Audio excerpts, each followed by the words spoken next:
The planet Varan was a wound in the galaxy's red flesh, a place of howling winds, shattered cliffs, and skies the color of rust. The Intergalactic Cadet Academy had chosen it as the final testing ground for its most diverse class in history. 50 students from 7 different worlds, all trained to survive anywhere and work together under extreme conditions. The trial was supposed to last 3 months, but from the moment the dropships vanished into the storming sky, the mission's true difficulty revealed itself.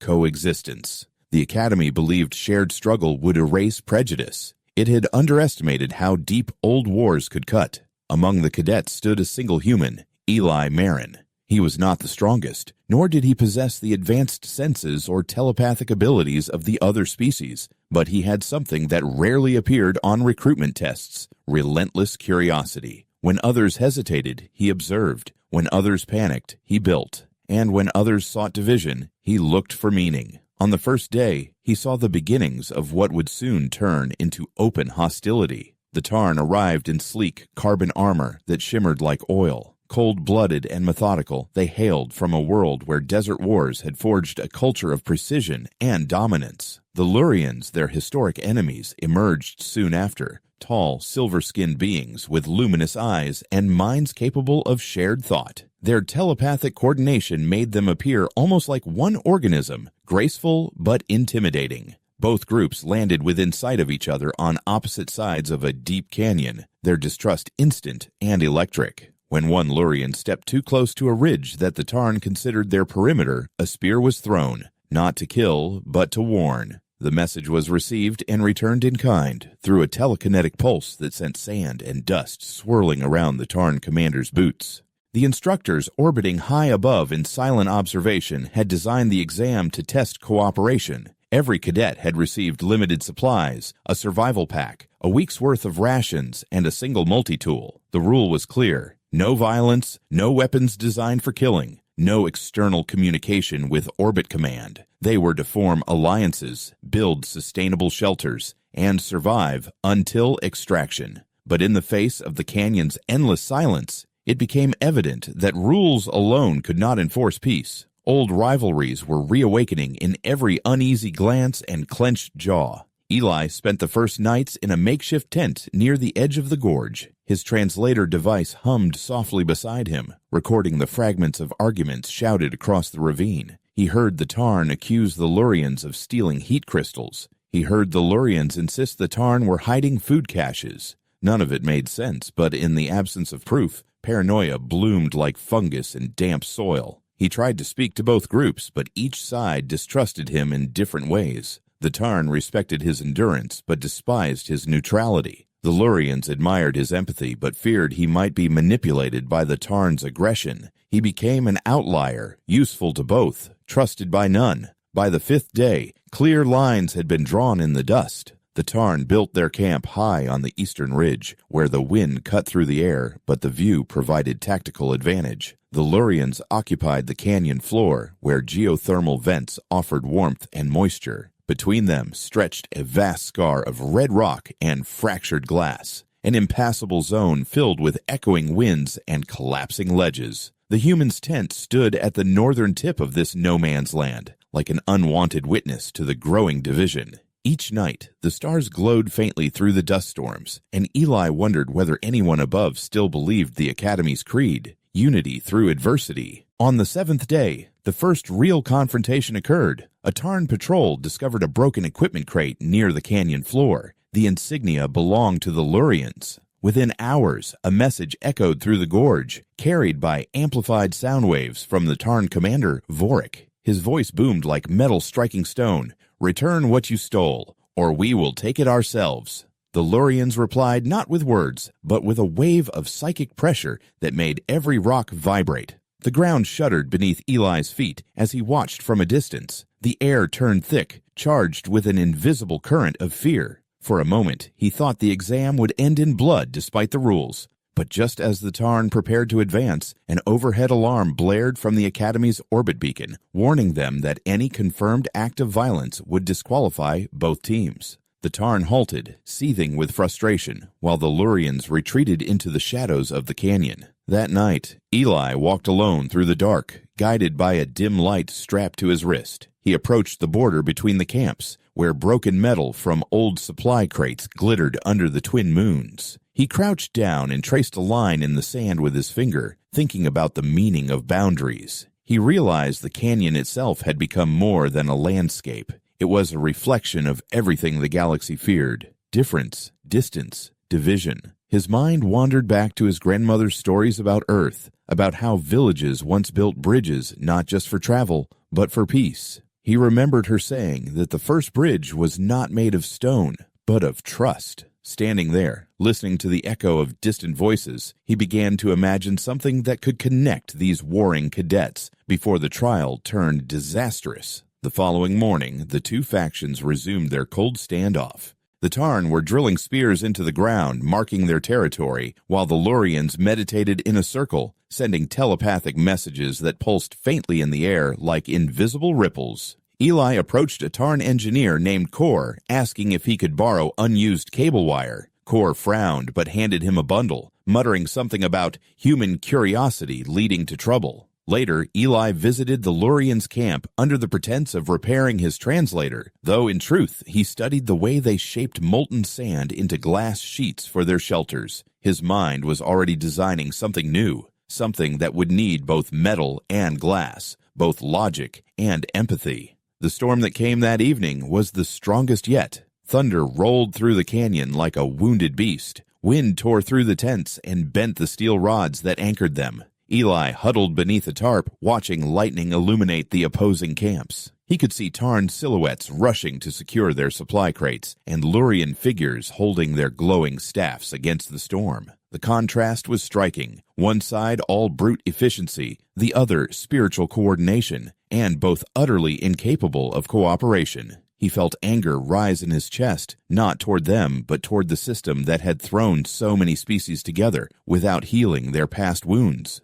The Academy had expected them to learn harmony, but how could that exist when their entire history was built on conquest and fear? When the storm passed, silence fell heavy on the canyon once more. Eli stepped out, soaked and trembling. He looked up at the faint glow of the orbit beacon, imagining the instructors watching through their remote screens, analyzing data, measuring stress levels, calculating scores. None of those numbers could capture what was really happening down here: the erosion of hope. He walked to the edge of the gorge, peered down into the fog, and made his decision. If the Academy wanted them to survive without violence, then someone had to give them a reason to stop fighting. He would not beg or lecture them. He would show them. He would take the emptiness between their camps and turn it into something alive, something that could outlast even the storm.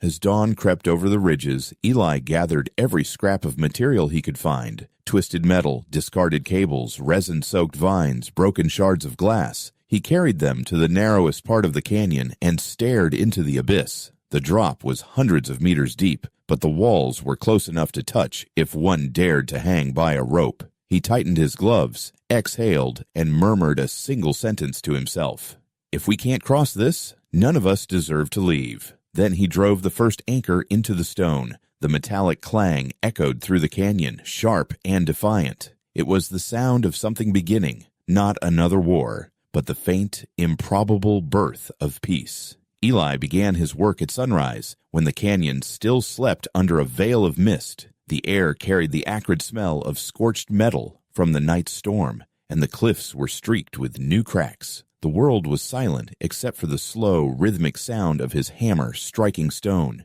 Each hit drove another metal spike into the canyon wall. He worked methodically, anchoring sections of the future bridge that only existed in his mind. His hands were blistered, his knuckles raw, but he found a strange comfort in the repetition. He didn't need approval or an audience. The Tarn and the Lurians were busy fortifying their camps again, preparing for another day of silent suspicion. Eli's work was invisible to them for now, and that was exactly what he wanted. By mid-morning, the temperature had climbed. The canyon floor shimmered with heat, and the air vibrated with the deep hum of the Lurians' psionic field. From the ridge, the Tarn watched the fog below shift with unease. Neither side noticed the lone human scaling the gorge wall with a rope tied around his waist. The metal rods he drove in were spaced unevenly, but stable enough to hold his weight. Sweat poured down his back, making the rough surface of the rocks slick. He pressed his boots into crevices and leaned into the wind. Each gust threatened to throw him off balance, but he adjusted with instinct born from weeks of survival. When his rope snagged on a jagged stone, he paused, took a deep breath,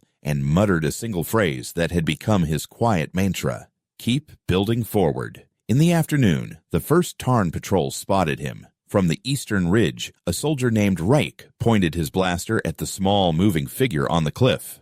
"The human is defecting," Rax said into his communicator, but Vorik, the commander, hesitated before giving any order. He had studied humans before, knew their kind to be stubborn and unpredictable. Instead of stopping him, Vorik ordered surveillance. "Let him work," he said. "If he falls, it will be his lesson. If he succeeds, it will be ours." Eli knew he was being watched, but didn't care. The longer he worked, the more the plan took shape. The bridge wasn't just meant to cross the canyon, it was a statement, a challenge to the silence that had swallowed the cadets. Each anchor he placed, each knot he tied, was a step toward defying the separation that both sides had accepted as inevitable. He worked until the sun dipped low, his muscles screaming for rest. When darkness came, he lit a resin torch and continued by its flickering light. From the canyon walls, reflections of his flame glimmered like a trail of stars. Later that night, he returned to his tent. His food supplies had dwindled to a few ration bars, and his water filter was half clogged with dust. He lay awake, listening to the distant sounds of two civilizations pretending to survive separately. The Tarn hammered at metal, forging tools in the rhythm of discipline and order. The Lurians' low hum echoed through the canyon, a resonance of unity within their ranks. Eli, caught between them, felt the weight of solitude pressing on his chest.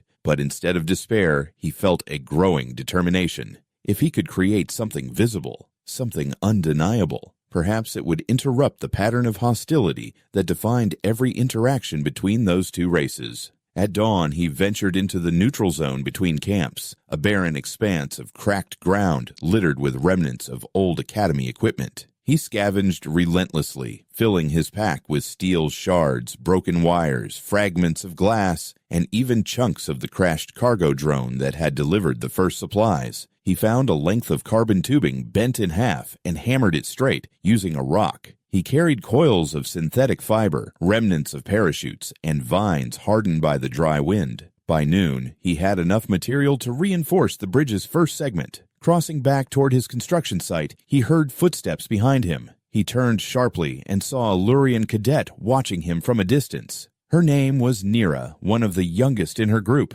Her skin shimmered faintly in the sunlight, her large eyes reflecting curiosity rather than aggression. She said nothing, but her posture spoke volumes, a mixture of confusion and disbelief. She had sensed his determination through the faint, emotional currents that Lurians could perceive. When he gestured toward the pile of materials on his back and then to the gorge, she tilted her head slightly, then disappeared into the fog without a word. Hours later, when Eli returned to the bridge, he found a neat pile of molten glass rods waiting near the base of his structure. He looked around but saw no one. The rods were smooth and curved, perfectly shaped to strengthen the frame. He smiled, realizing what it meant. Someone had understood. He began fitting the glass pieces into place, using the light of the setting sun to align them. They refracted the red glow of the canyon into bands of gold and amber. For the first time in weeks, the landscape seemed less hostile. Over the next few days, Eli worked tirelessly. He used the vines to weave thick cords, coated them in resin, and stretched them across the gap.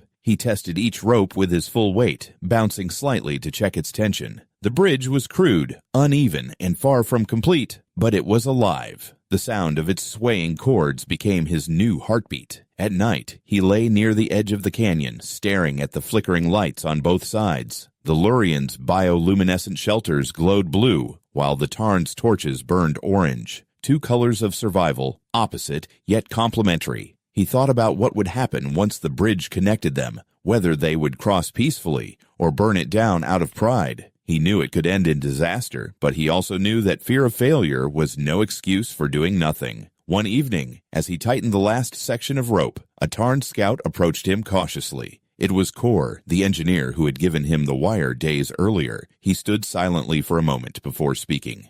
"You are wasting effort, human," he said flatly. "The Lurians will never cross that bridge. They see it as a trap." Eli wiped the sweat from his forehead and answered, "Then I'll make it so strong, even suspicion can't break it." Kor frowned but didn't argue. Instead, he placed a small toolkit on the ground. "Use proper clamps," he said. "If one rope snaps, the whole structure fails." Without waiting for thanks, he turned and walked back toward his camp. The following morning, both factions woke to see something extraordinary. The bridge stretched halfway across the canyon now, a dark line against the dawn. It was neither elegant nor symmetrical, but it existed, a visible link between two worlds that had refused connection for generations. The Tarn assembled at the ridge to observe. The Lurians stood below, their eyes reflecting the structure's faint glow. The human was nowhere to be seen at first. Then he appeared, walking calmly onto the half-finished bridge, hammer slung over his shoulder, a small pot of metal shards in his hand. He worked as if no one was watching, driving new anchors and testing the cords. The sight sparked arguments in both camps. Some Tarn officers wanted to destroy the bridge before it could compromise their position. Others, curious, voted to let the experiment continue.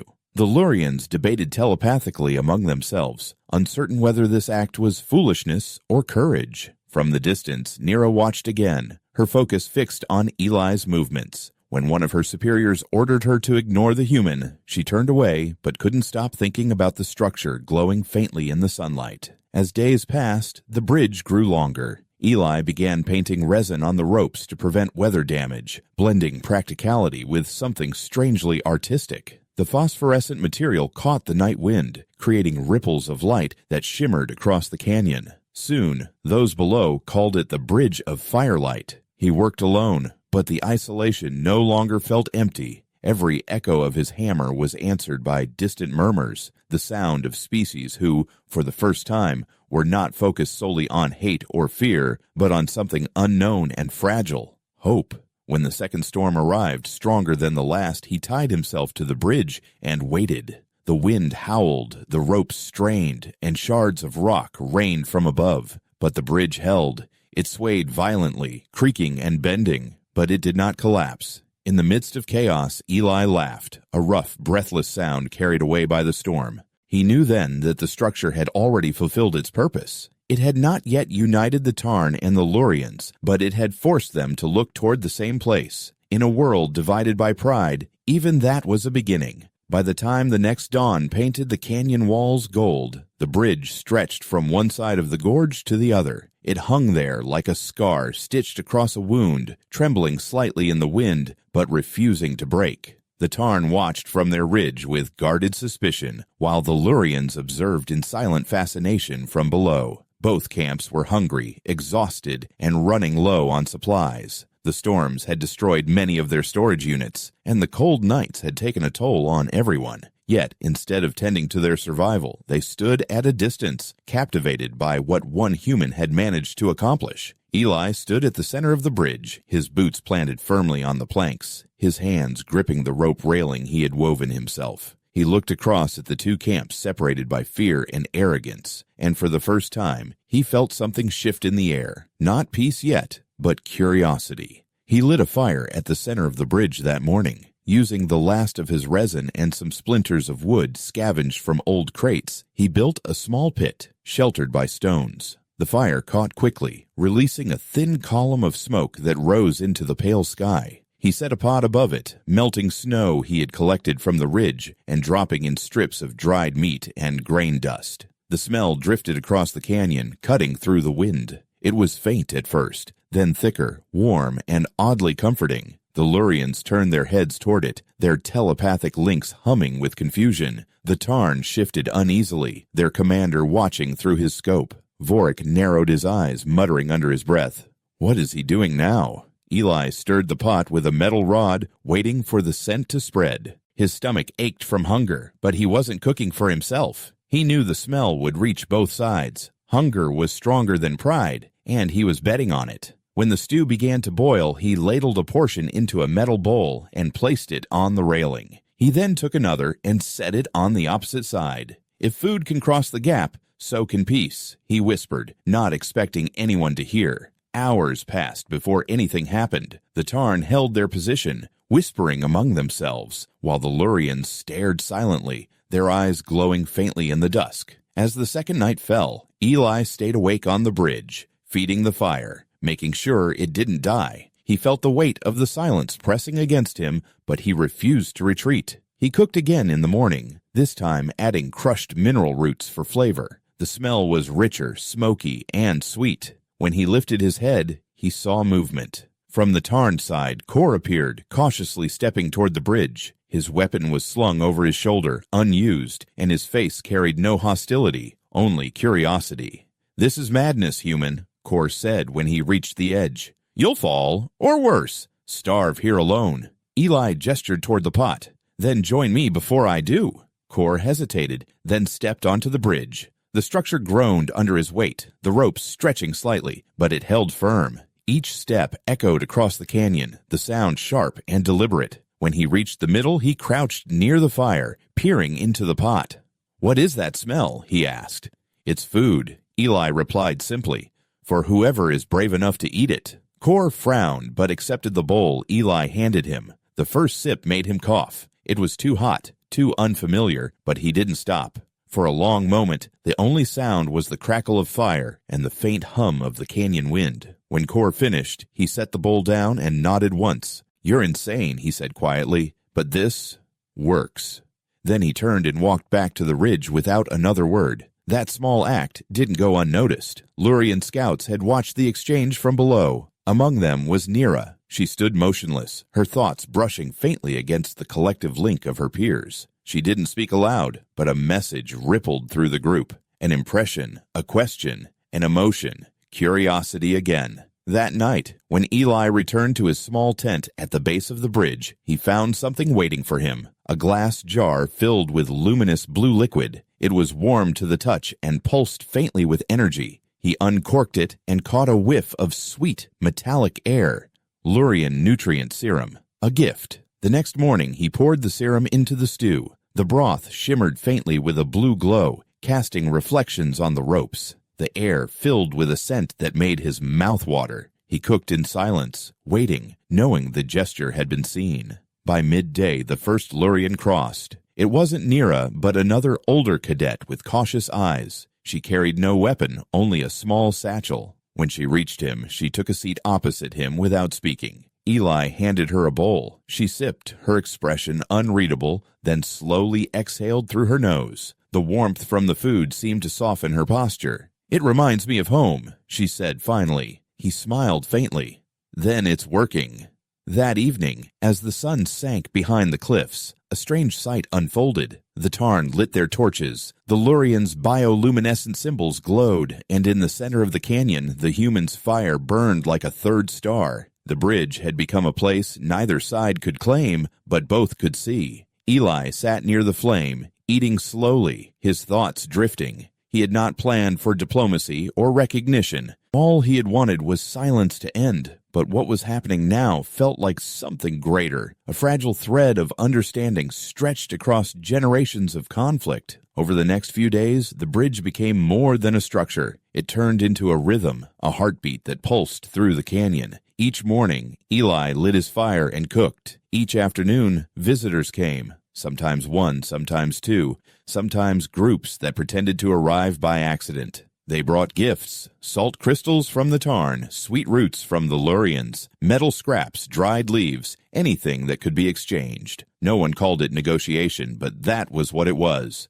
Words were few, gestures many. A nod, a shared bowl, a spark of laughter carried across the wind. It wasn't peace yet, but it was the first honest conversation in centuries. Still, not everyone approved. Vorik grew restless watching his soldiers mingle with their enemies. He confronted Kor, demanding an explanation. "Are we cadets or diplomats?" he barked.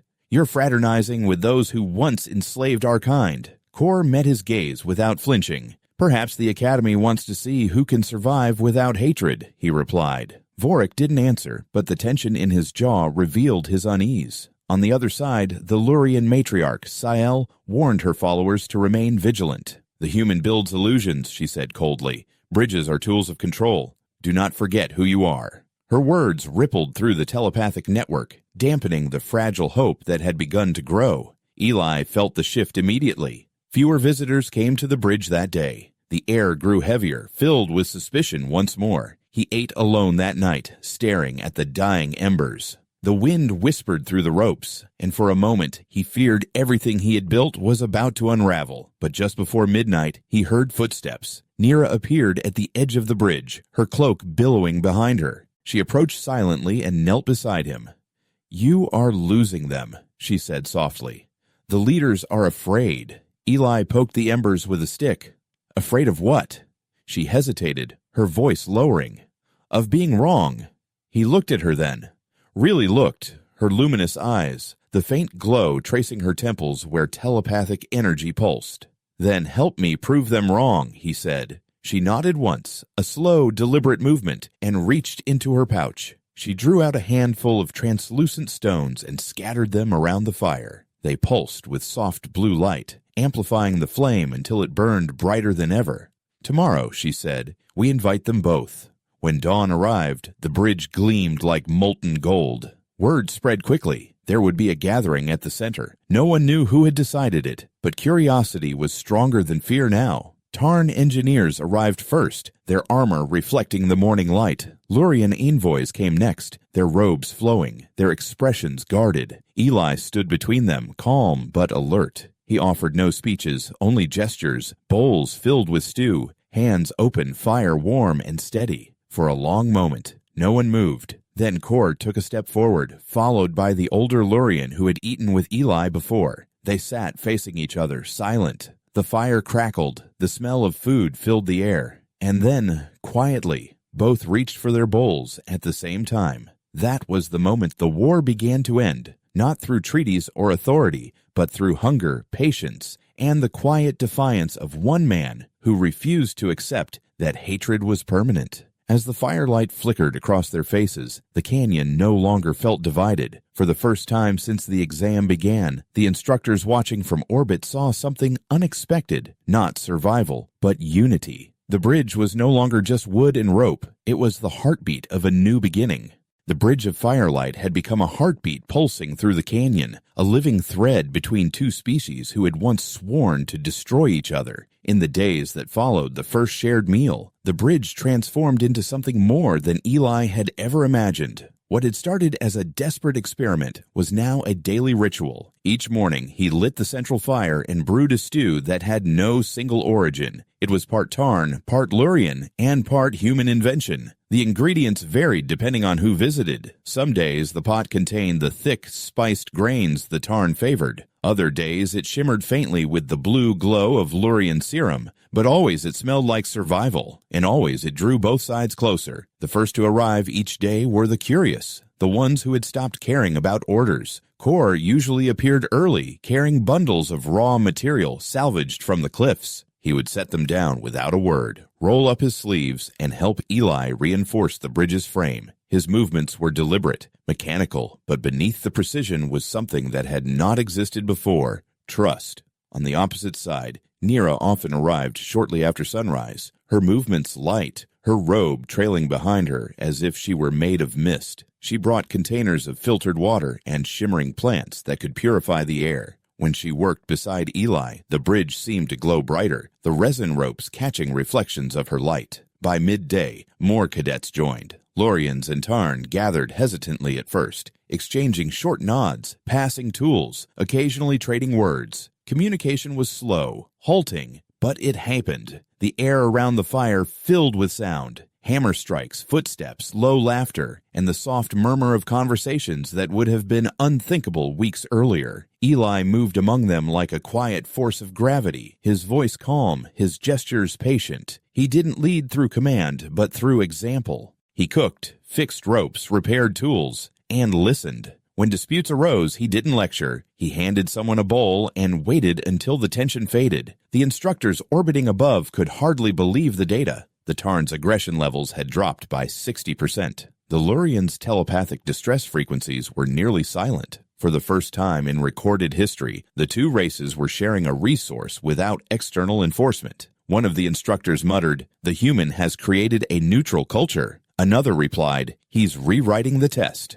On the bridge, the transformation continued. It started with small exchanges, food, materials, ideas. Soon, it grew into collaboration. Kor taught the Lurians how to melt rock into alloy using Tarn heat furnaces, while Nira showed the Tarn how to harness resonance from the canyon walls to stabilize structures. Together, they constructed new support pylons that made the bridge stronger than ever. The light from the resin ropes now shimmered across the entire gorge like threads of living fire. Eli began to notice changes in behavior, too subtle for data to capture. The Lurians started to hum while working, their voices blending with the Tarn's rhythmic metal strikes, forming an accidental music that carried through the canyon. Even Vorik, who had long disapproved of the humans' interference, could not deny the results. He stopped forbidding his soldiers from crossing the bridge, though he never stepped onto it himself. Instead, he observed from afar, arms crossed, his expression unreadable.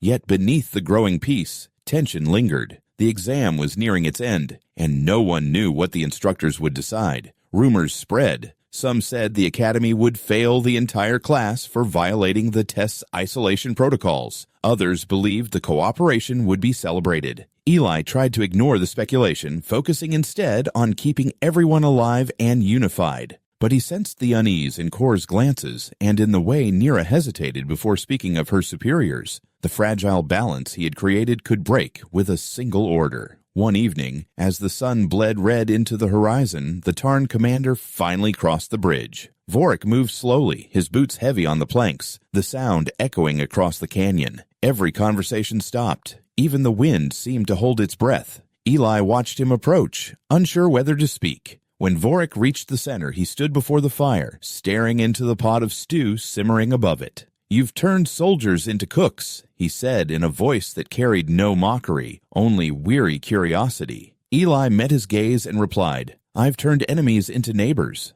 Vorik crouched beside the fire, the light reflecting in his cold, reptilian eyes. "You think this will last?" he asked. "When the ships return, when the exam ends, they'll go home and remember why they hate each other."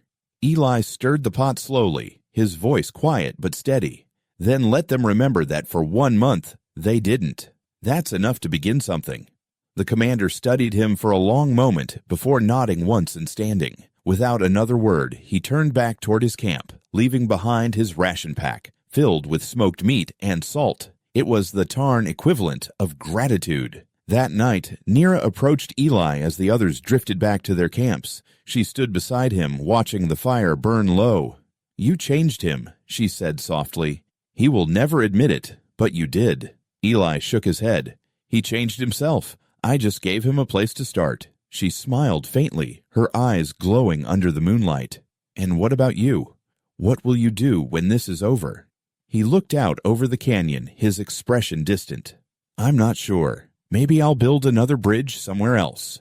In the following days, something extraordinary happened. The bridge evolved from a meeting point into a full-fledged market. Cadets brought small items to trade: tools, food, fabrics, minerals, even handmade jewelry. The central fire became the heart of this marketplace. It wasn't about survival anymore. It was about connection. The Tarn began crafting intricate metal pendants shaped like flames. The Lurians wove glowing fibers into delicate wristbands. Eli encouraged the exchanges, helping translate when needed, though the two species were slowly learning to understand each other without words. The air on the bridge was filled with color and motion, the sounds of commerce and laughter replacing the echoes of war. But peace always attracts fear. One night, a small explosion shook the eastern ridge. A Tarn storage unit went up in flames and panic spread instantly. The Lurians were accused of sabotage, while the Lurians claimed the Tarn had staged it to regain dominance. The old hatred rose from the ashes as if waiting all along.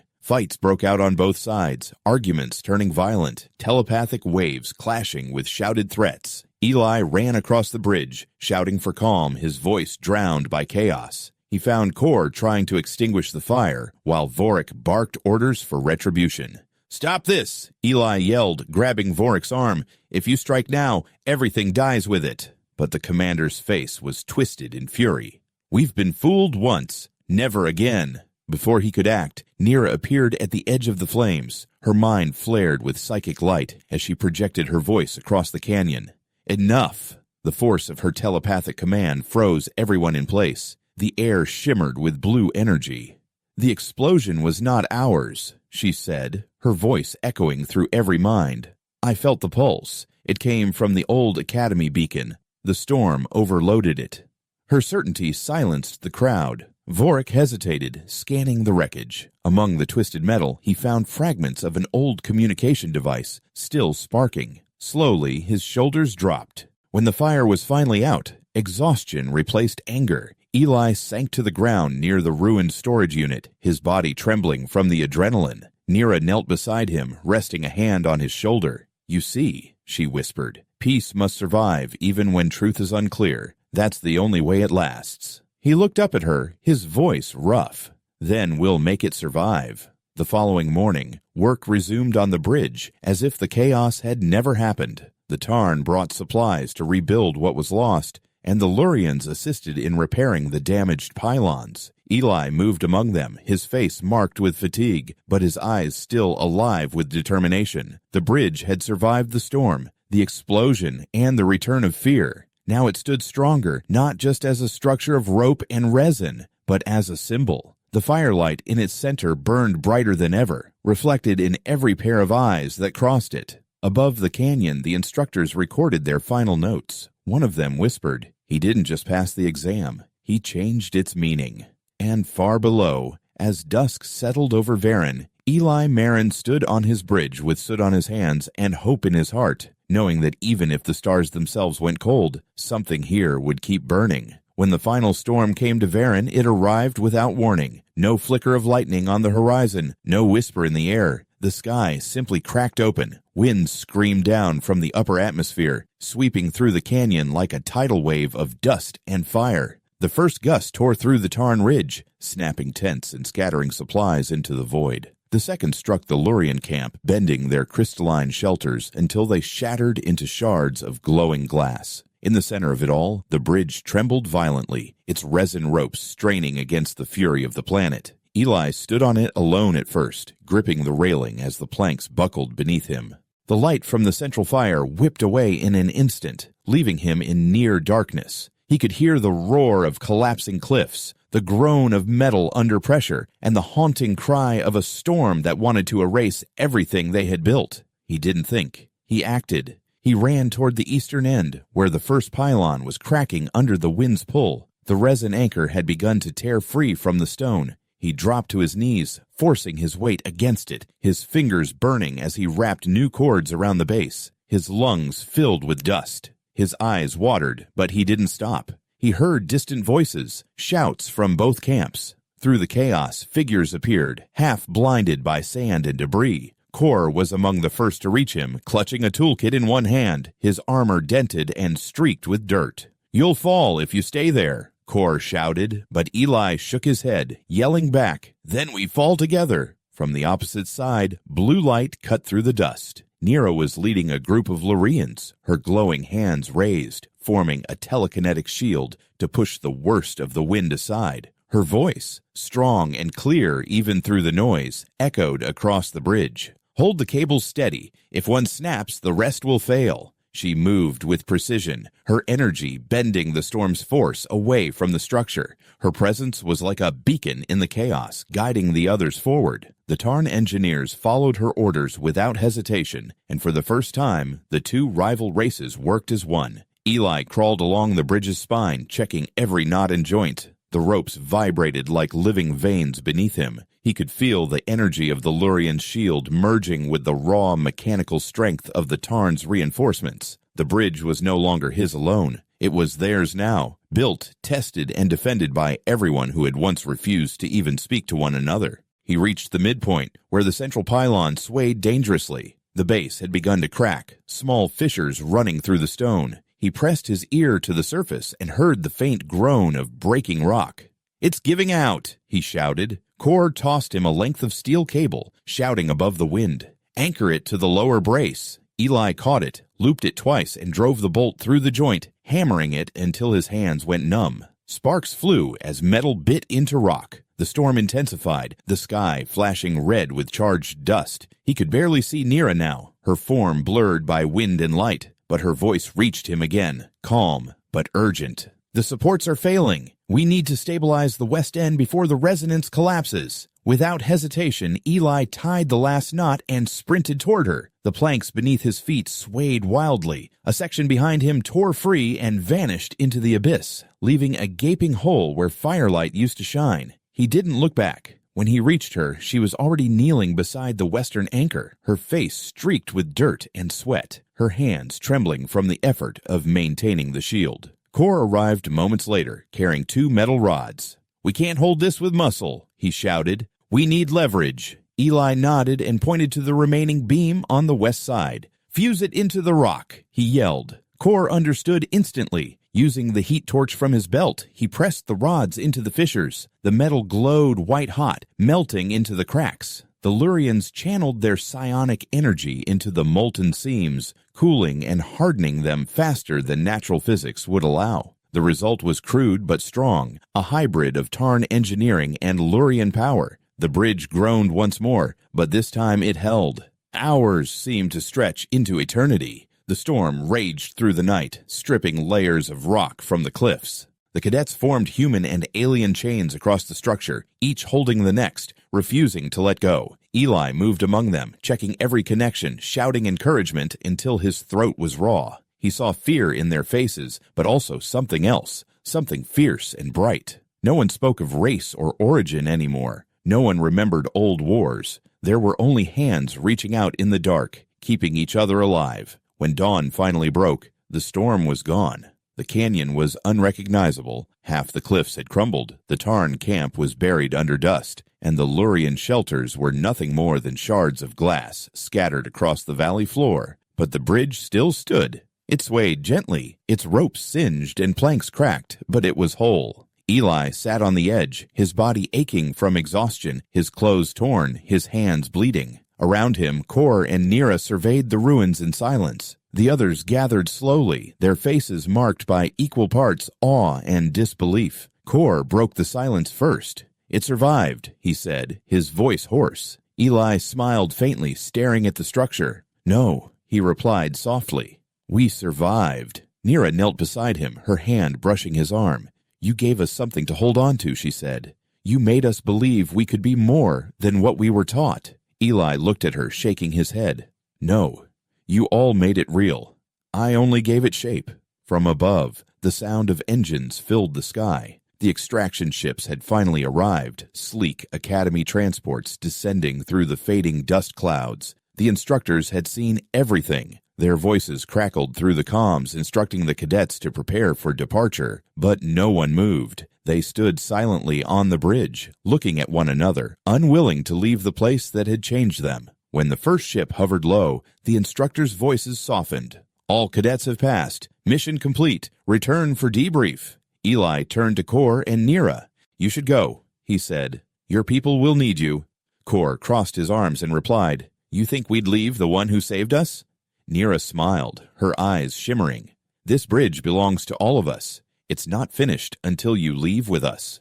For a moment, Eli hesitated, staring at the horizon where the sun was rising through the dust. Then he nodded slowly. Together they crossed the bridge for the last time, their footsteps echoing softly on the planks that had once trembled under the weight of distrust. When the ships lifted off, the view from orbit revealed what the storm had failed to destroy. The bridge stretched across the canyon like a scar of light, glimmering faintly under the morning sun. The instructors watched in silence. One finally spoke, his voice reverent. "What do we name it?" Another replied quietly, "The treaty span. It marks the day 2 enemies crossed the same bridge and left as allies."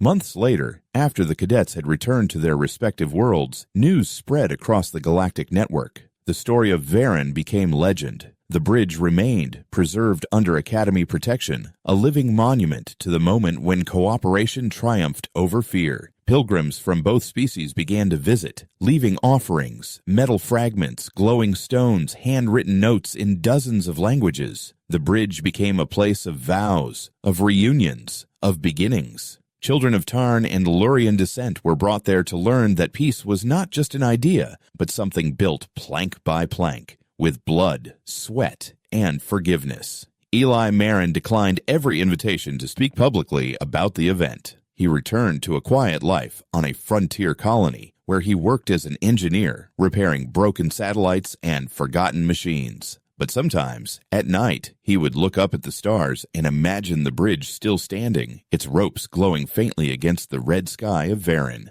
In his mind, he could still hear the crackle of the fire, the sound of laughter shared by those who once refused to meet each other's eyes. He knew the world would forget names but not the act, the simple, stubborn refusal to hate. Years later, when a new generation of cadets arrived at the academy, their orientation included a visit to Varin. The instructors told them that the bridge was no longer just a structure, it was a lesson written into history. Remember, one would say, a single human built it, but it stood because others chose to hold it together. And under the crimson light of the planet's dawn, the treaty span glowed once more, carrying the memory of a storm, a fire, and the human who turned survival into peace.